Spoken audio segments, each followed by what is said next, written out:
Well, here's the new radiators I got off Amazon from OPL Auto Parts. You're gonna be like, well, where's the Unabiker radiator guards? I also got.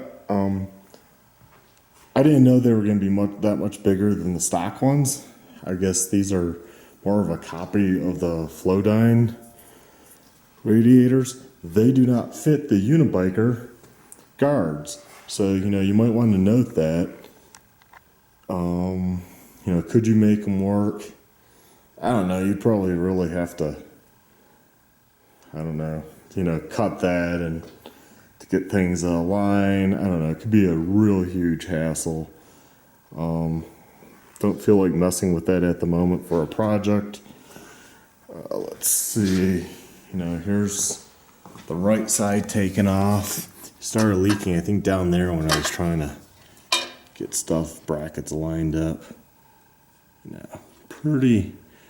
A lot thinner metal. However, there is, 10 cooling coming down, but those are much thinner than these guys, than the new ones. Same amount, but this has a lot more capacity. The ends are a lot huger, gonna hold more fluid also. So I guess not much to tell you other than, you just hook them up like your original radiators. I just took off the left side. Thought I should probably start videoing some of this just to help somebody out. Yeah, it's amazing this one doesn't even leak. No, it hasn't leaked yet, but I was able to put it in the Unabiker radiator guard because it's not twisted, it's just been smushed in. That bottom was wrapped around right there. So, I might take them to the radiator shop and see if I can fix them to have backups. Because I also got another set of the Chinese brand, if you will, because the ends were wrong. So I'll probably take those to the radiator shop, see how much they'll charge to fix that, see if they can fix these. The guards don't really work here. I'll get one. Get this one. Let's see, goes in that way. Okay, that's the way it would go in. Watch, this one maybe works. It could. One side could work versus the other. The hole lines up down there. That's fine there. So this side might actually work. Well, interesting. I don't know. I'll come back and check this out. See if everything lines up for this side. Maybe this side will work. Maybe it's just the other side. I don't know if the cross braces will work though. Nah, see, that's the thing. Cross brace isn't gonna work. Yeah, I don't know how much support that would be without the cross brace. And honestly, I don't know how well that would stay on. I don't know. I want to take a look. Put down the camera. I'll be back. Okay, I came back. Once I set the camera down, I had it in there the wrong way. But no, still, see, that's the main part. That won't line up.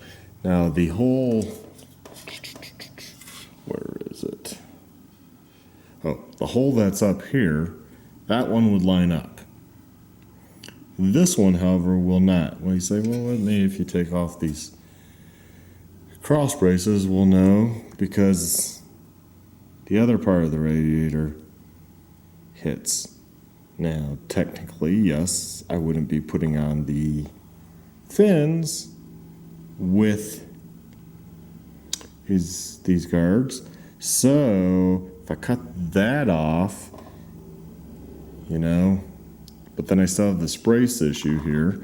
Okay, may I remove the one brace, because I'm not even close to the other right now. And, you know, maybe I remove all the front braces. But the thing is, that one would have the rubber grommet in it. And if I cut that tab off, then we're not correct and nothing's holding the radiator on. Unless I try auger out the hole a lot closer to the radiator and cut and maybe have somebody hit it for aluminum welding. You know, I got those extra set. Maybe I'll just play around, take things apart, try to put it in, you know, see if I can get some holes lined up and see if it can make protection work on aftermarket Flowdyne copied radiators. Anyways, you know, I'll be back, show you the finished setup, I guess, just of the aftermarket radiators is what this video is turning into. I figured one tip, you're gonna wonder, like, how do I get these grommets out? How do I install these rubber bits, you know? Because they're so much bigger, they mushroom out how they fit on to stay on. So I already started this one. You fish a small flathead screwdriver through. And I'll see if I can do this on camera, but then you just twist it and it pulls it right out. There. So I mean, that's all you do. It's actually pretty easy, you know. Fish it in like that, and pry it, and they can shoot. You can see it rolling right there. So you know, then you're like, okay, well, I still got to install them. That is true. So you come back over to your holes in your new one, you start noting, I'm doing this with one hand. Start pushing it in, get it started. Take your screwdriver. Let's see if I can do this. Hold it with my feet. Take it and start pushing it through. You could also like lube it up with like WD-40 too. It's another trick, or a little oil, something. There. Now it's in on both sides. That's all you do. It's not too hard. And you know, a lot of people are probably going to fight it with their fingers. You know, it's real quick. Just use a small screwdriver. So that's one tip of this video. So I hope that helps somebody out. So this is what it looks like with the aftermarket radiators on. That are more Flowdyne style. I bought these for $80 with free shipping off Amazon. So far, seems to be holding fluid. I still need to start the bike. A lot thicker than the stock one on the floor there. But yeah, you can get this tank on. The Acrebis tank will fit. I have an aftermarket brace that goes across the bottom there. It's been bent a few times, but I was able to pound it back out. Still need to put in the radiator plastic, I don't know what you call those things. Not really a guard, it directs the air. Works really well. So that's pretty much it. You will not be able to use the Unabiker guards on those radiators, and those radiators on the IMS 7-gallon tank, well, there's not enough room because these are a lot thicker.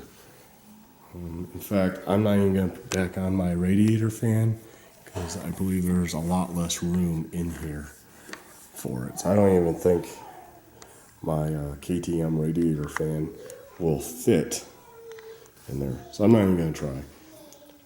Got this tank back on. That's how it looks. I don't know if I'll recommend these radiators or not, but just so you know that they are bigger, and if you don't run like Unabiker guards or different tanks, different possibilities, I guess. You know, might be iffy whether it fits, at least with these type of desert tanks. Now I did have to also change, I remember, there's a crossover hose. I can't really see it. It's back there. Goes back. goes across, goes to the other radiator, which would be that port right there, that nipple. The aftermarket hose, good quality silicone, but they're ungodly thick. Let's see if I can find it here. Where'd it go? Here's the, I have the stock one right here. Here's the stock one, which I had a new fuel line that was the same diameter. It was a little tighter on the inner diameter, but same outer. I was able to get it on though. It took a lot of pushing, but was able to get on. So I have a new hose on there. I don't know where I threw it, but yeah, it was a big silicone guy. It's from a well-known company. I can't think of the name off the top of my head, but it's let's see, it might be on. Yeah, won't be able to see. Oh, these guys. It starts with an M. I always thought it was kind of silly because it's just a crossover hose, but they provided like such a thick hose. But no, I never had an issue putting the tank on and off before these. Aftermarket radiators, as I said, they're thicker. They sit back, and there's just not as much room in there. That hose was so thick it was hitting the tank, and it's still a pretty tight fit, and trying to get the bolts lined up, it was a pain. Hope everything works.